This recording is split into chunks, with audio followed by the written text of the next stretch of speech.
Mesdames et messieurs, bonjour. Je voudrais donc vous dire que je suis très heureux de participer à ce congrès international portant sur l'enseignement des langues étrangères et je saisis cette belle opportunité pour vous souhaiter bonne continuation. Je me présente, je suis Rachid Henchi, en Chi si vous voulez, docteur en sciences de l'éducation rattaché au laboratoire ADEF de l'Université d'Aix-Marseille.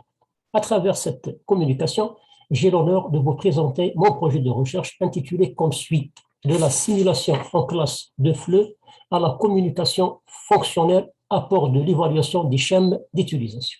Alors, pour commencer, je vais vous présenter le plan de cette présentation qui va connaître 4 moments.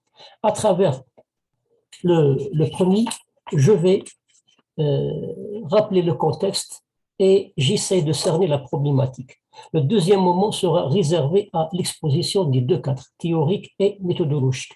Le troisième moment sera consacré à la présentation et l'analyse des données, ainsi qu'à la présentation et la discussion des résultats obtenus. Et au travers du dernier moment, je vais vous parler des perspectives de ce projet.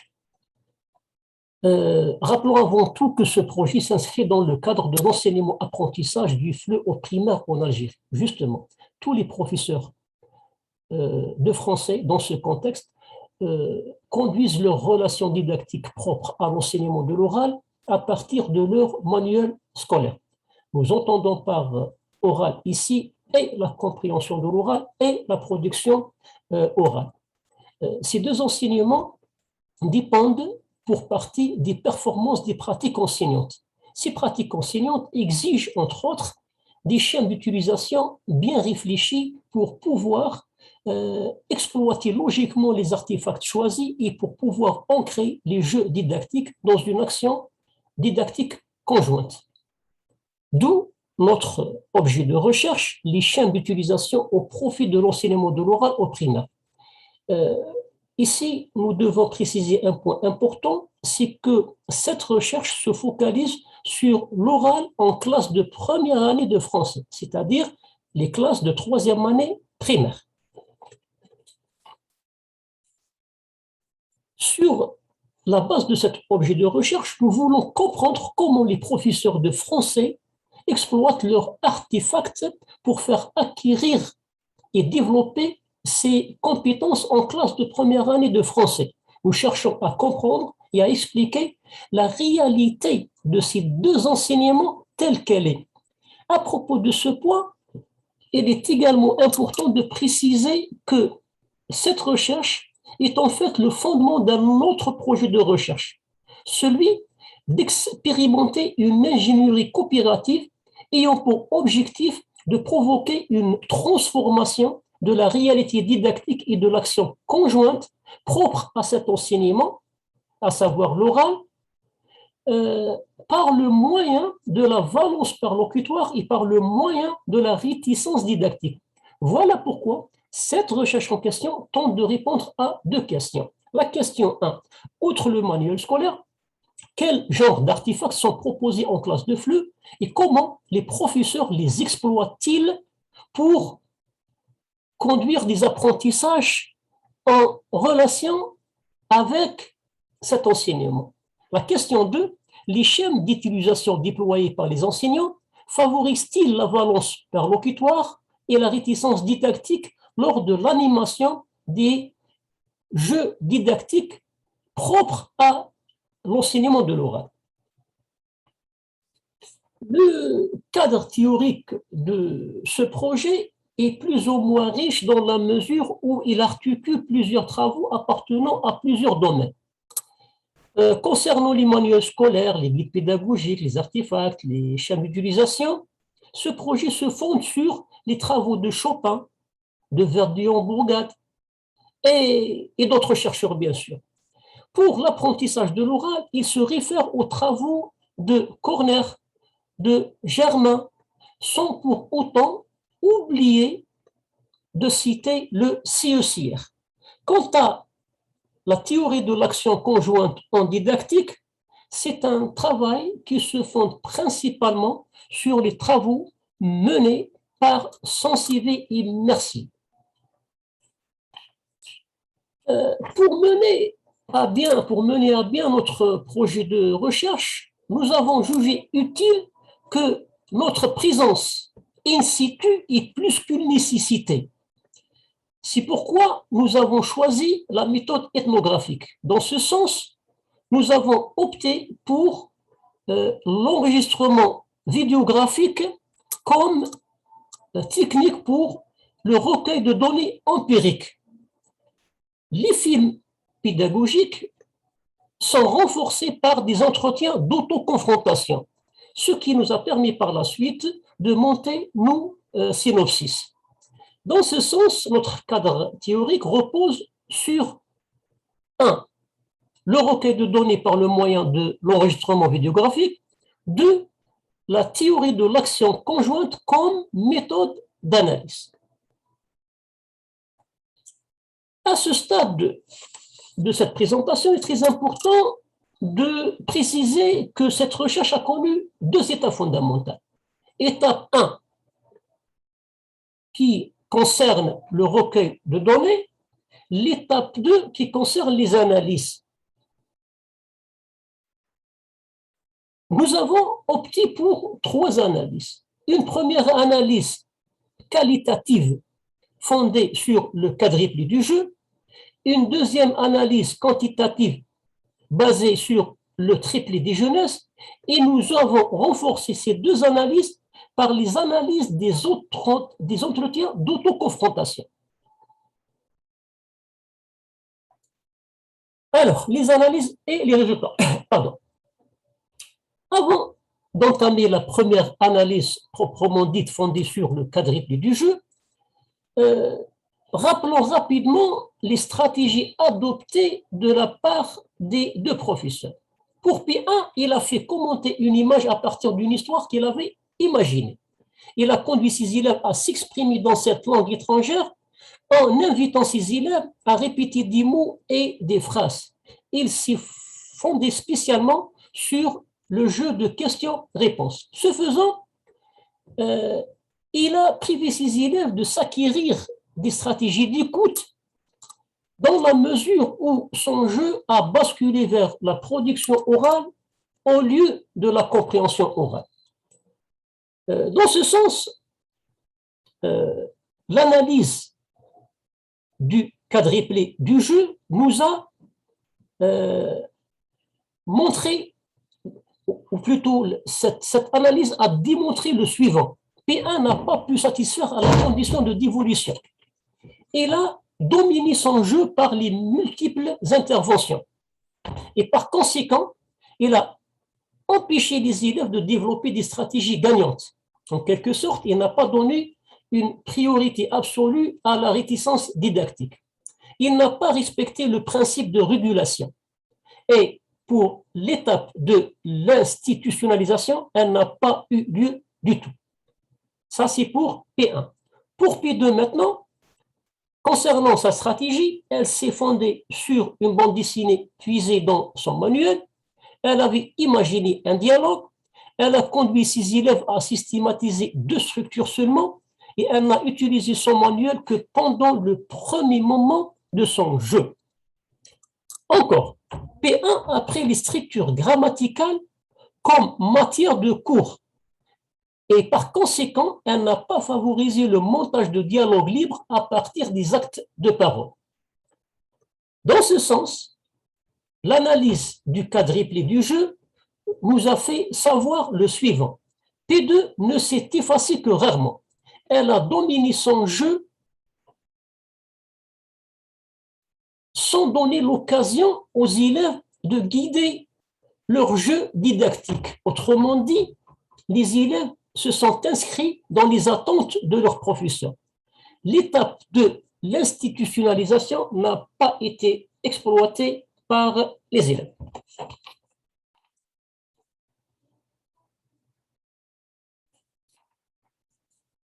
Passons maintenant à la deuxième analyse, celle fondée sur le triplé des jeunesses. P1 a dominé les partitions topogénétiques. Nous pouvons constater sur cette diapo que la position haute est évaluée de 89,67%. L'analyse chronogénétique a démontré qu'il a certes donné plus de temps à ses élèves par rapport à celui qui s'est attribué, étant estimé à 57,85%. Toutefois, la gestion de ce temps a démontré qu'il a sous-estimé totalement les tâches propres à la compréhension orale. Pourtant, son jeu relève de la compréhension de l'oral et non pas de la production orale. Les pourcentages en témoignent clairement. Il a donné 1,38% aux tâches propres à la compréhension de l'oral et 56,47% aux tâches propres à l'expression orale. Maintenant, les pourcentages relevant de l'analyse mésogénétique. Ces données témoignent que P1 n'a pas pu opter pour les tâches qui peuvent aider et assister les élèves à développer la compétence de compréhension orale. Il n'a donné aux questions orales que 3,55%. Il a sous-estimé totalement les questions écrites. Et il a pris pour lui 31,10% pour l'explication. Dans ce sens, les élèves se sont trouvés dans des situations de répétition étant évaluées de 50,41%. Pour P2, bien qu'elle ait sous-estimé totalement la position basse avec 0%, comme nous pouvons le constater sur cette diapo, les données démontrent qu'elle n'a pas vraiment dominé toutes les partitions topogénétiques dans la mesure où elle a en quelque sorte favorisé la position moyenne avec un pourcentage de 56,52%. Par contre, l'analyse chronogénétique a démontré clairement qu'elle a dominé presque tout son temps didactique, tout le temps didactique de ce jeu. Le pourcentage de 71,34% ne laisse aucun doute. Cette dominance s'explique par le fait que sa misogenèse a été dominée par ses multiples explications, ayant pris le pourcentage de 16,64% et ses répétitions étant estimées à 14,95%. C'est ce qui a privé totalement les élèves des jeux de rôle, 0%. Ils se sont trouvés par la force des choses dans des situations de répétition étant évaluées de 35,21%. La troisième analyse a en fait pour but d'appréhender la conception des professeurs de français. Pour cette raison, nous avons sélectionné deux critères. Nous cherchons à comprendre la conception des deux professeurs envers l'utilisation du manuel scolaire au profit de l'apprentissage du FLE d'une manière générale et envers leur jeu didactique propre à l'oral. Dans ce sens, P1 voit son artefact, son manuel, comme un outil imposé. C'est un outil à utiliser tel qu'il est. C'est un outil qui impose la démarche pédagogique. Concernant l'apprentissage de la compréhension orale selon sa conception, il n'est rien d'autre qu'une étape qui fait partie de la production orale. Et pour lui aussi, son raisonnement, la compréhension orale a pour but de préparer la lecture. Pour P2, elle voit que cet outil est un outil difficile à interpréter. C'est un outil que l'on est obligé de remplacer par des supports personnels. Concernant l'apprentissage de la production orale, pour elle, cet apprentissage est une phase qui complète la compréhension orale. C'est un apprentissage qui a pour mission de faire mémoriser des dialogues. C'est un apprentissage qui a pour objectif également de faire mémoriser et systématiser spécialement des structures. Nous en venons maintenant aux résultats. Les données topogénétiques ont démontré que les deux professeurs ont dominé presque toutes les partitions de leur jeu didactique, où les élèves n'ont joué qu'un rôle passif. Ces élèves suivaient les attentes de leurs professeurs. C'est ce qui a inhibé par conséquent le caractère relationnel de l'action didactique. Les données chronogénétiques ont prouvé que P1 éprouvait réellement des difficultés sérieuses en matière de la gestion du temps didactique, de cet apprentissage. Ces données pour P2 ont également démontré qu'elle n'a pas plutôt donné n'a pas donné un temps significatif aux élèves pour pouvoir déployer des transactions en faveur des objets de savoir. Autrement dit, elle a pris beaucoup plus de temps pour elle et elle a privé les élèves de ce temps afin qu'ils puissent développer au fur et à mesure de l'avancement du jeu des stratégies gagnantes au profit des objets de savoir.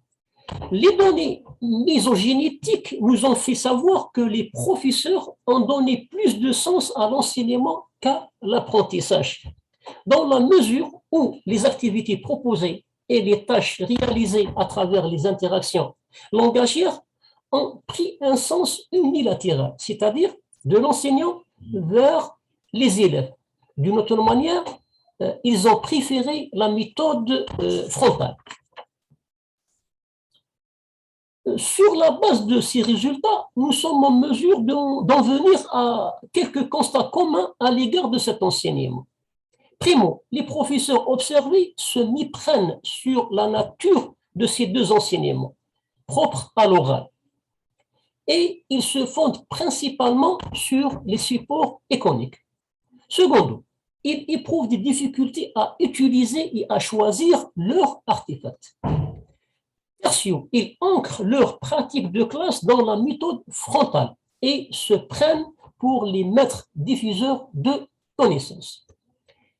Ce qui prouve que, les professeurs n'utilisent que le manuel scolaire pour animer les activités propres à l'oral. Ils utilisent d'une manière aléatoire leurs artefacts et ils ne favorisent ni la valence perlocutoire, ni la valence perlocutoire, ni la réticence didactique.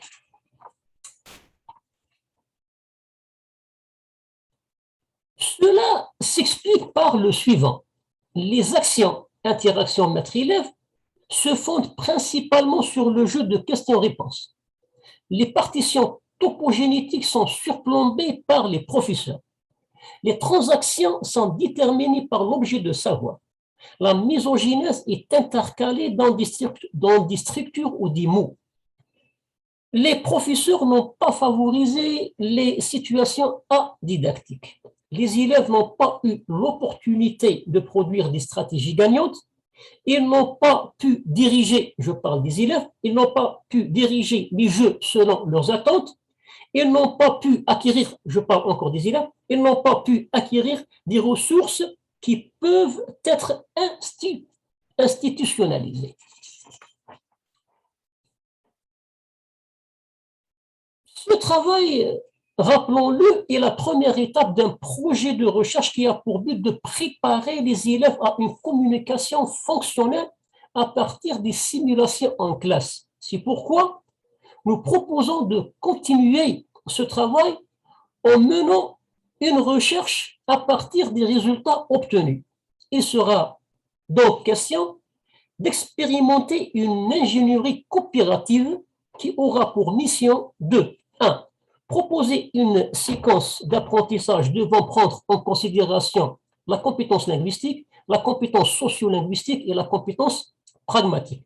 Deux, insérer les jeux dans une action didactique conjointe en se fondant en classe sur les actes de parole tout en donnant une priorité absolue à la réticence didactique et à la valence perlocutoire. Alors, il ne me reste qu'à vous remercier de l'attention que vous avez consacrée à ce travail de recherche. Merci à toute l'équipe qui a organisé ce congrès. Bon courage et bonne continuation.